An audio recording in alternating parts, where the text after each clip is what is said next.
Russians could be forgiven for looking a little perplexed.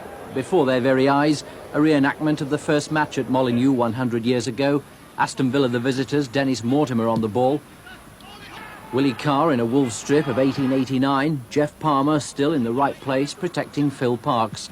They were among many ex-players, but most had come early to see the stars of 1955 introduced by Billy Wright.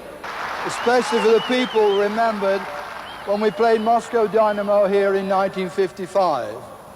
One of the great goalkeepers of all time, Mr. Bert Williams.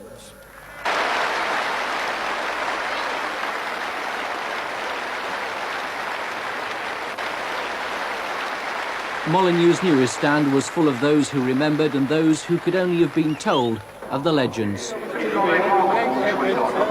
Bill. My goodness, it's been a long time, mate. Hello, Dennis. Hello, nice to meet you. Andrew, thank you very much.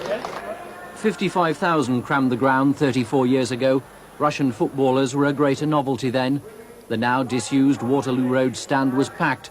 Nowadays, where directors' wives once sat in fur coats, it's home only to pigeons. Of course, they've got the one player that's outstanding, that's Steve Bull. I think I've said it, when he was in the 4th division, he'll get goals in any division because he knows where the net is, and he can put the ball in the back of the net. And there are not many of them around, Bob, at the moment. Bull didn't get the first. It was a delightfully measured goal and typical of Robbie Dennison. Dynamo's equaliser, which threatened to spoil the party, came from Kovalev. But then, from a delightful Mick Gooding chip, Steve Bull burst through. It was déjà vu, all right. Substitute Novgorodev found the same gaps in the centre of the defence to make it 2 each. And then, after a misplaced clearance, for the winner, who else but Steve Bull.